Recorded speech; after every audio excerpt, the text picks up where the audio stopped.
Hello, this is Ryan Hewells, the principal of Oregon Elementary School, providing a back to school update.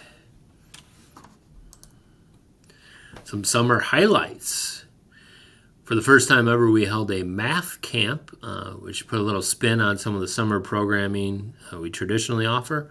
Our hope was to give kids a needed boost of math instruction before the new year, while also providing some unique experiences that kids might not normally have. This program was offered free of charge to students and to the taxpayer, as it was completely funded by the Community Foundation of Northern Illinois. We got a lot of great feedback from participants and staff, so we look to continue it in the future. There's been a little bit of change with some new staff coming in with our SEL team across the district. So we did some planning with them to examine the current practices we have, to see what we can better do to support our students and staff and meet the needs of all of our students in the upcoming year.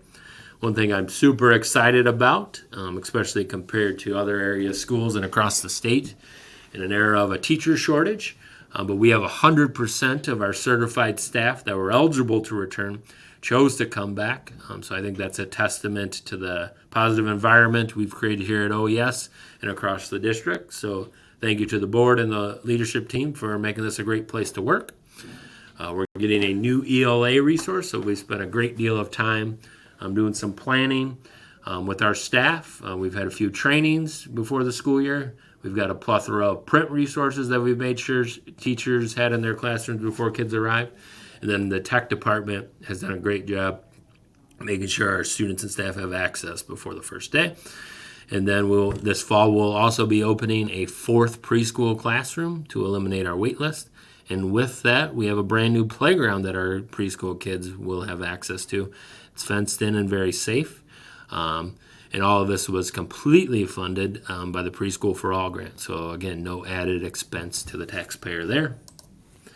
Our school improvement plan will be aligned to the district strategic plan of 3 goals aligned to an area of systems, culture, and performance.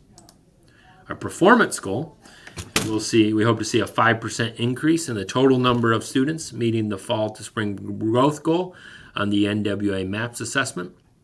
This is a test kindergarten through 6th graders take 3 times a year, and we focused on ELA for a few reasons. One, it's the biggest area in need across multiple grade levels as far as attainment. Our kids are not achieving where they need to be, so that's the area of focus this year.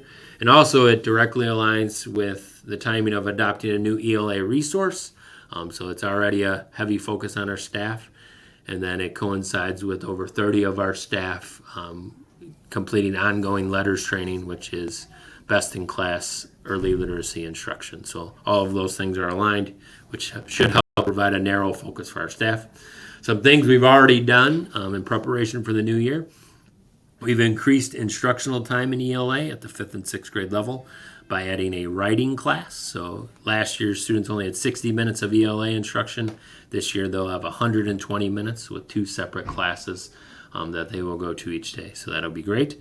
And that'll be an ongoing focus of professional learning communities this year, making sure our staff is sharing high leverage instructional strategies, looking at student data, and making ongoing adjustments to make sure we are meeting this goal.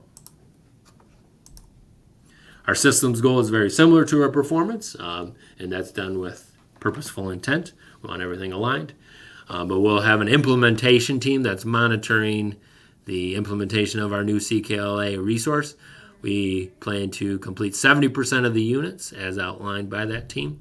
That team is comprised of a representative group representing each grade level and department. We'll meet regularly to go over feedback we're getting from teams, making sure teams are aligned within the team, and then there's vertical alignment across the building, which is something we have not had in recent years at OES and is much needed.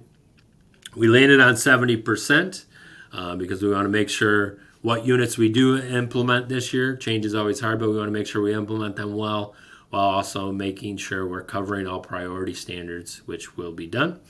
And then we'll build on that each year. So next year it'll probably be 75, 80% or even higher, depending on how this year goes. But we're really looking forward to this change.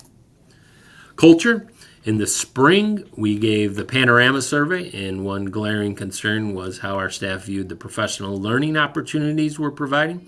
So we hope to increase the favorability of that by 10% in the upcoming year.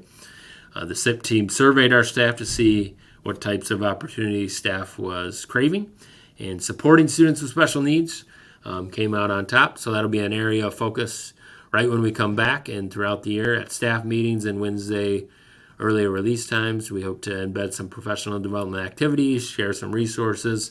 We have a number of experts across the district that can build our staff's capacity in that regard. Some other general things we'll do to improve the types of PD opportunities we're providing. We hope to have a professional book study on high interest topics of staff, visiting other schools that are doing things well. We did a little bit of that last year. We hope to continue having teams of teachers or individuals visit other schools and take some of those strategies back here. And then within the building, we're going to ask that our staff complete some peer observations of colleagues that they're interested in watching them teach, or maybe they excel in a certain area, and we'll have staff do some peer observations and hope to grow that way. So thank you for listening to this update on OES. We look forward to another fantastic year.